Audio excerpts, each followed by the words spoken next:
Hello, dear students and esteemed learners. Welcome again. Welcome to my course on Sociology of Health. Now, this is the last lecture of 8th week, and this week we are talking about health policies in India. Until now, we have discussed the National Health Policy of 1983, then the National Health Policy of 2002, and we have also discussed the National Health Policy of 2017, but that has not been completed.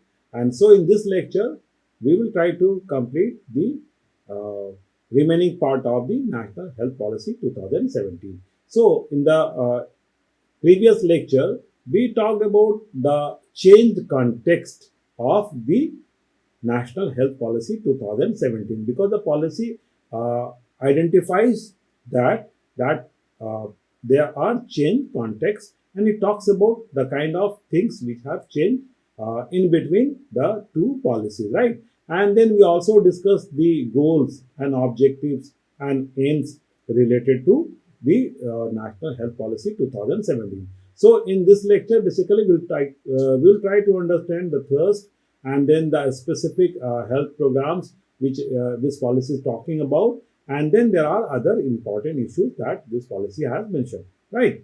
And in the previous lecture, we have also stated that this policy document is basically very compact. It talks about so many things. It talks about regulation as well as health administration because the number of players have increased. Now there are good number of private players and in multiple capacities basically. So we have the private players in almost every situation where the government is also there, right? Because in the last 2 decades, or you can say this is the third decade of the beginning of the era of liberalization, privatization, and globalization. So there are policy shifts in different domains, and this health policy is also witnessing a kind of shift, right? So this national health policy is trying to include and reflect upon all those change priorities, and also it talks about the kind of vision that it has about the future, right? So all these things are basically important, and I have tried to include almost all the points which are there in the policy document, but it will not be possible to talk about all those points. I have highlighted the important points, but I have included the points in the slides. So we'll talk about the important thing which we can cover in this lecture. But if you want to understand those further, then either you can go to the original policy document, or you can stay in the slides for a longer period of time and try to understand, because I have added the comprehensive information in every slide. So the topic of lecture 40 is National Health Policy 2017, Trust, Programs and Other Issues, right? Now, we are simply beginning where we ended in the last lecture now, right? So it talks about ensuring adequate investment. We have been talking about that the one of the important goal of a policy is basically to talk about the kind of budget that the government is going to provide, right? So it does talk about the kind of adequacy of the investment. The policy proposes a potentially achievable target of raising public health expenditure to 2.5% of GDP in time-bound manner. Now, this point is important because the previous policy, basically, the 2002 policy, did talk about increasing the government expenditure. You may remember that, right? It talked about increasing up to 5%. And I had mentioned there that most of the developed countries basically are having 5% to 6% of the GDP basically earmarked for the health, right? So there was mention of that thing in the previous policies, but this policy categorically says that it will progressively increase up to 2.5% of the GDP, right? So it is becoming more realistic. in terms of allocation or making promises. Then preventive and promotive health. The policy articulates to institutionalize intersectoral coordination at national and subnational level to optimize health outcomes through constitution of bodies that have representation from relevant non-health ministries. Right. So this is very important thing. This is a new phenomenon. It institutionalized intersectoral coordination. As we mentioned at various places that health is basically getting governed by good number of social determinants. So now this policy is identifying that, and it says that when there are different determinants, then we will have a kind of coordination with all those ministries basically which are dealing with those determinants, something that we discussed in the previous lecture also. And then comes this very important thing. This is in line with the emergent international health in all approach as complement to health for all approach. Now, we have been talking about health for all, but here we go one step beyond that, health in all, because everything that we are doing in our day-to-day life, in our social life, is having some kind of implication for health, right? That means the concern for healthy living is not confined to only one particular domain of our life, but it is related to all domains of our lives, right? So this approach is basically emerging at the international level, and that is getting reflected in this policy also, and that is why it talks about that, right? This intersectoral coordination is a move in this direction. Then basically taking support from all the development policies is also a move in this direction. So the framing or the articulation is beautiful, health in all, right? So this health in all is a complement to health for all, right? So we need to understand that we have been talking about health for all. Now we are talking about health in all as a complement to health for all. Try to understand this and remember this. The policy prerequisites is for an empowered public health cadre to address social determinants of health effectively by encouraging regulatory provisions. And now again, as we stated in the previous lecture, the government is focusing more on regulation and administration. So when we talk about broadening the scope, then definitely you need more regulation and more administration. Then the policy identifies coordinated action on 7 priority areas for improving the environment for health, right? So these 7 priority areas have been identified, like sanitation related, the Swachh Bharat Abhiyan. Swachh is basically sanitation, right? So then balanced healthy diet and regular exercise. Yes, diet we are talking about, right? Food we have been talking about, but exercise, basically physical fitness, physical work and exercise, that is very important, right? So when you are talking about achieving the goal of health for all, then we need to talk about all the determinants or components related to that, and then the physical work and regular exercise is definitely one very important component. Then addressing tobacco, alcohol and substance abuse, all these are very important. Then Yatri Suraksha, preventing death due to rail and road traffic accidents. Good number of mortalities is caused in the accidents also. Then Nirbhaya Nari, action against gender violence. This policy has made a specific provision for the people who are often affected by that, and it talks about preventing that also. And then reduce stress and improve safety in the workplace. It also talks about mental health, and then the pollution indoor as well as outdoor. Then organization of public health care delivery. Basically, the public health care delivery is very important. When you are talking about public health system, then the delivery of that basically system is very important. Delivery of care from that system is very important, and very often basically we witness some kind of problem in that. So it identifies that, and then has basically provided several important input.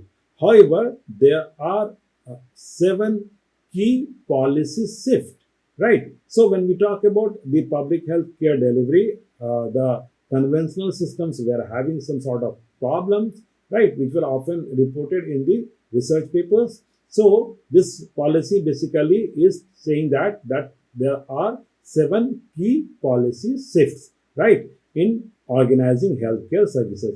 So what are these? At every level, basically, a policy shift is visible, right? So primary care level, there is a shift in terms of developing linkages to the referral hospital. Then the secondary and tertiary level, there is a shift in terms of basically output based strategic purchasing. So purchasing of services we have been talking about, because the primary health care is being taken care of by the government, and we discussed in the previous lecture, and the free basically, right? But the secondary and tertiary is actually uh, available at the secondary or tertiary. The secondary or tertiary is available by having some kind of strategic purchasing or partnership with the private service providers, right? So this is a kind of shift. Then the public hospital, from user fees and cost recovery to assured free drugs, diagnostic and emergency service to all. Now this assured free drug is applicable in specific cases. It will be applicable in specific cases, and it will be defined in at the specific program level, right? So this term may mean different things in different contexts, right? And for that, basically, you need to check which specific program we are talking about, and we will talk about the important programs also. Then there are such important policy shifts visible at the identified areas, like in the urban health, the national health program, and even in the Ayush services. The Ayush services are important because these are very new. The order of preference for strategic purchase would be public sector hospital, followed by not-for-profit private sector, and then commercial private sector in underserved areas, based on availability of services of acceptable and defined quality criteria. So what kind of partnership will be there? That is specifically mentioned. Then some of the important programs basically are mentioned. Rather, this is talking about all the important programs under the policy, right? So the national health programs basically, which are already undergoing or some which will come into existence, are included here. This RMNCH plus A service, right? This is an acronym or basically abbreviation, and this is basically representing the reproductive and maternal, neonatal, child health plus adolescent services, right? R for reproductive, N for maternal, N for neonatal, CH for child health, plus A for adolescent. This A is a new addition, right? So earlier we were talking about basically the health of the mother and the child, but now we are talking about the adolescent also. We'll talk about this topic at length when we will address the issues related to maternal health and reproductive health.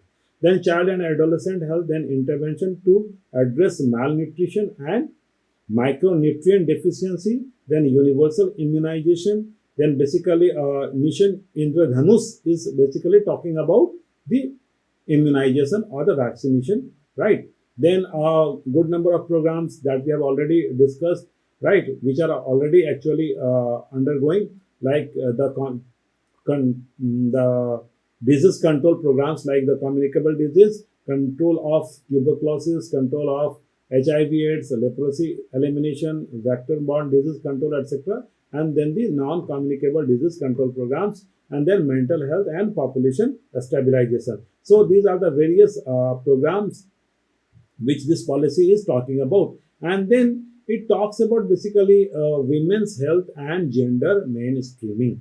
There will be enhanced provision for reproductive morbidities and health needs of women beyond their reproductive age group, that is the 40 plus. This would be in addition to package of services covered in the previous paragraphs. Right. Now, there are three important things here basically. One thing is this, that very often the government's approach is criticized for only talking about the health of women in the reproductive span, right? That often suggests that the state is primarily interested uh, in having population control concerns, and that is why it is targeting the women who are there in the reproductive span. So it is basically there are critique that the policies or the government approach is not well defined in terms of health of the women who are not in the reproductive span, who go beyond that. So it basically has tried to include some of the concerns from that direction also. And then one important thing is this gender based violence. Women's access to healthcare needs to be strengthened by making public hospitals more women friendly and ensuring that the staff have orientation to gender sensitivity issues. So, most of the issues related to health of the women are actually gender sensitive.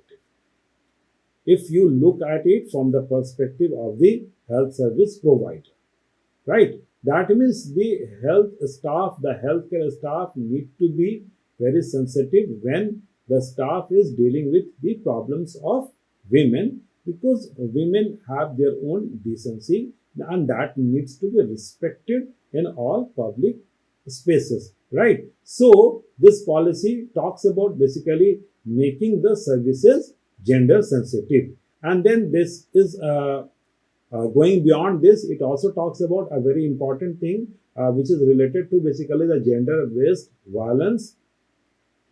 This policy notes with concern the serious and wide ranging consequences of gender based violence and recommends that the health care to the survivors, victims need to be provided free and with dignity in the public and private sector. So, women who are victim of gender-based violence, they need to be treated with dignity and, of course, free of cost. So, these things have been mentioned, and that will definitely have a lasting impact. But of course, we need to have a control on the gender based violence itself, right? But that is basically a different perspective, and of course, the state will try for that. But in case there is something happening, then when the matter is related to the healthcare service and especially the public healthcare service, then they need to have the gender sensitive uh, kind of approach towards that. And then supportive supervision. See, in the there is a kind of interstate and then inter-district disparity in terms of healthcare outcome and healthcare related services also.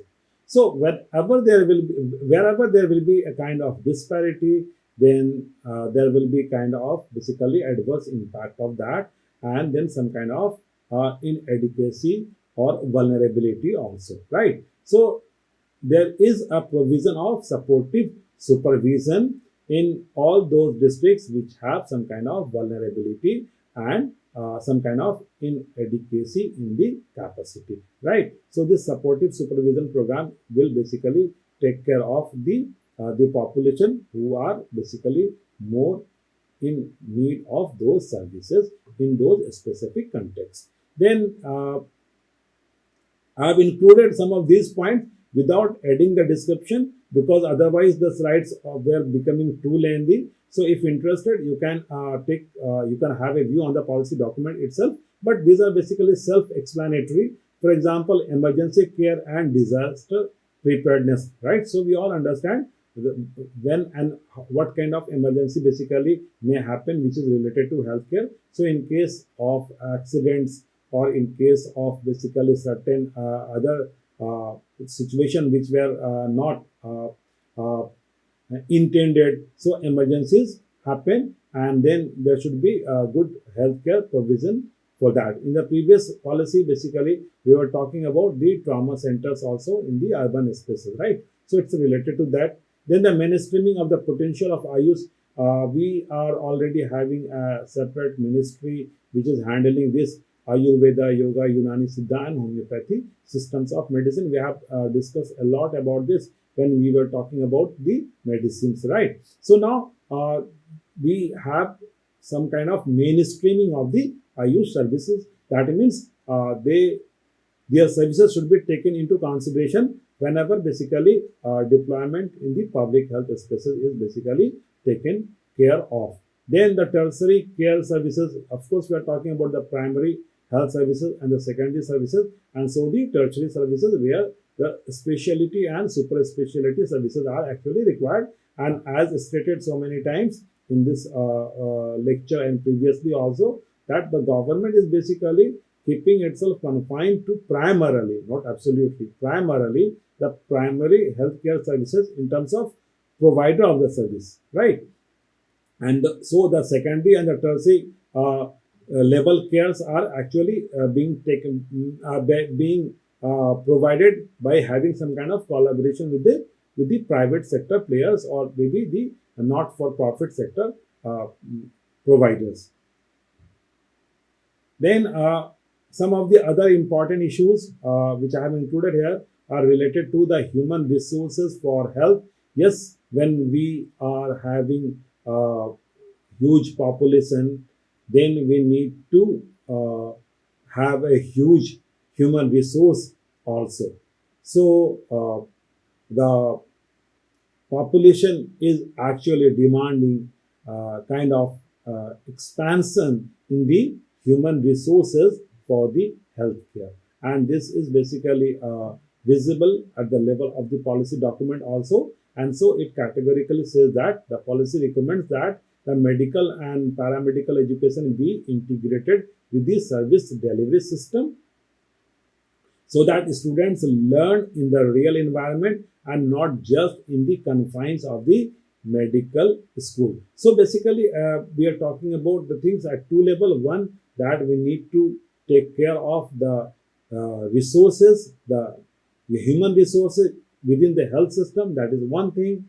And then in the process of that, basically, in the process of building the new human resources, what kind of environment basically they should get exposed to. And for this, it is saying that the students during the process of learning, basically the people who are becoming doctors, right, or the medical professionals, in the process of becoming medical professional should get exposed to the real life challenges. Basically, that means they should get to know about the problems or the health requirements of the people. That means the students should get trained in when they have enough exposure to the hospitals and the clinics so that they can address the problems also, and that they can become the part of the human resources also, right? So it will serve both the purposes. It will increase the human resources, and at the same time it will give more exposure to the practical problems, right?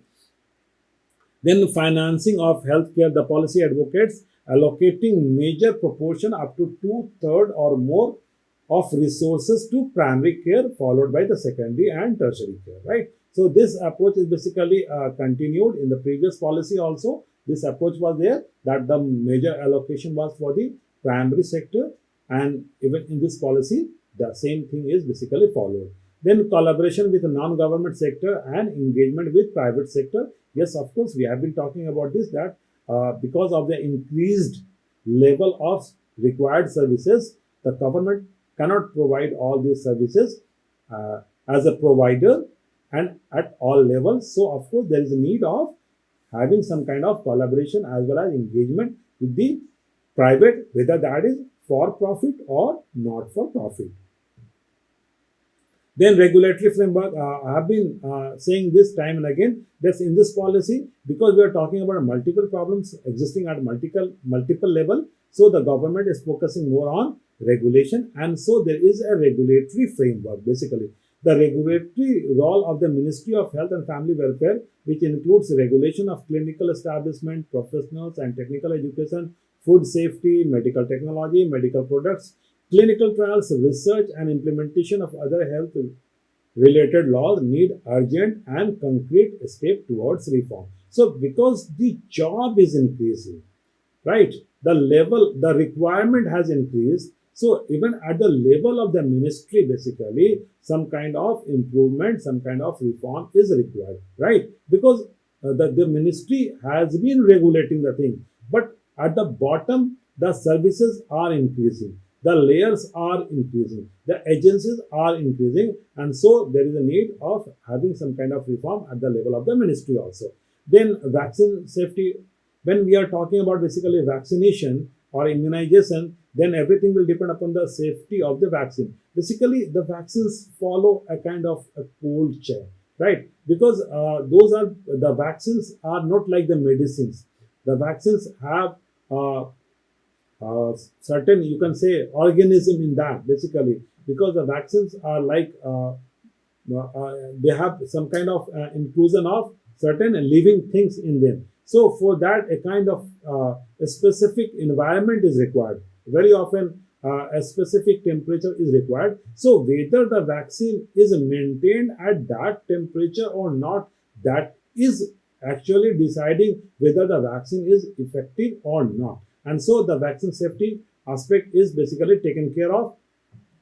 Similarly, there are several issues related with the medical technology, because we are living in the ICT age. Basically, we are having increased information and technology, right? So because of this, there is a kind of digital world which is coming into existence, and this digital world is also witnessing a kind of digital divide, right? So how this digitalization and then a kind of digital divide is influencing the healthcare sector or the medical sector, that is a core concern. And so the medical technology basically needs to be taken care of, and sometimes basically appropriated also, right? So there is a mention of that. And then public procurement, basically when the government is providing certain services or certain goods to people, then that needs to be basically procured. So what kind of mechanism or process is basically followed, that is also very important. So there is mentioning of that also. And then some other issues are like availability of drugs and medical devices. Of course, the government needs to take care of those things, because there can be an emergency situation where the requirement may increase, or there can be fluctuations in that. So availability of drugs and medical devices are important. Then aligning other policies for medical devices and equipment with the public health goals. So this alignment with other policies is important. Now, I have been saying that this intersectoral approach and the coordination approach and the public administration, so health administration approach, these are actually visible because those are required at these levels. We are talking about so many things that we have not talked about in the previous policies, right?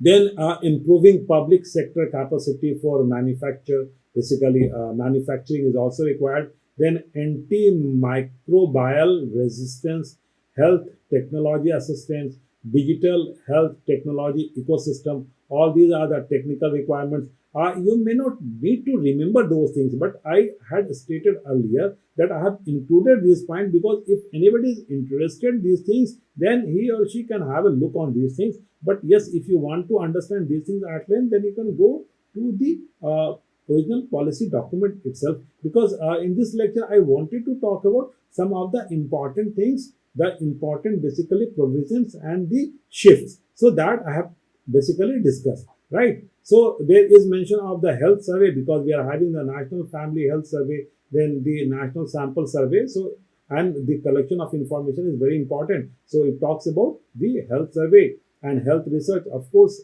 research is very important. Without research, we cannot move, right? Everything in the domain of medical sciences, basically, or healthcare situations is depending upon kind of updated research, right? So it talks about health research.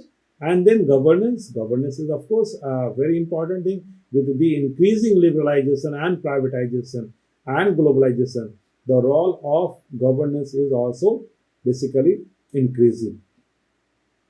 And along with all these things, the legal framework for healthcare and health pathway is also increasing, because very often there are laws, right? Because when we are talking about the regulation, then what will happen when those regulations are actually violated? Then basically violation of the regulations will be unlawful, right? So for that, some kind of support from the law agency will be required. That means a legal framework is also required.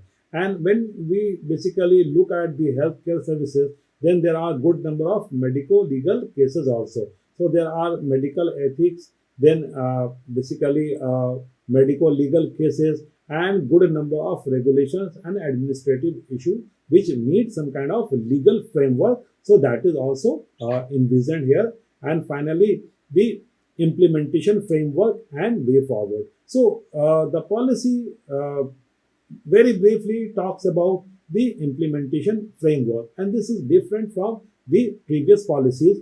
And it says that a policy is only as good as its implementation. The national health policy envisages that an implementation framework be put in place to deliver on these policy commitments. Such an implementation framework would provide a roadmap with clear deliverable and milestones to achieve the goals of the policy. So it is basically talking about the kind of the vision that the government is having, or the needs and the requirements, the goals, aims, etc. But not provided the specific implementation framework for each of those goals and objectives, because time will decide that what kind of objective is basically getting implemented and what kind of implementation framework is required, right? So we have discussed important things here.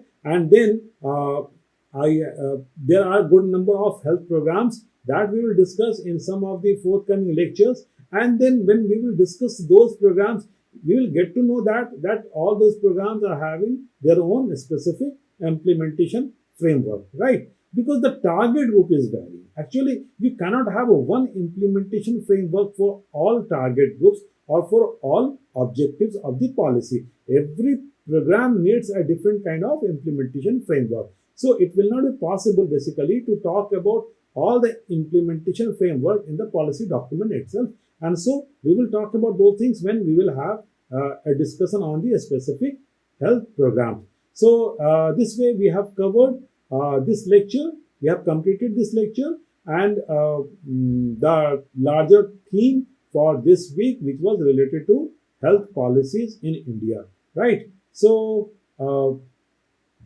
before we close, have a look on this, think about this, an activity question, and then thank you very much for being with me. And now in the next lecture we will move to the course for the next week, right, with a new theme and new topics. So take care, and we'll meet in the next class.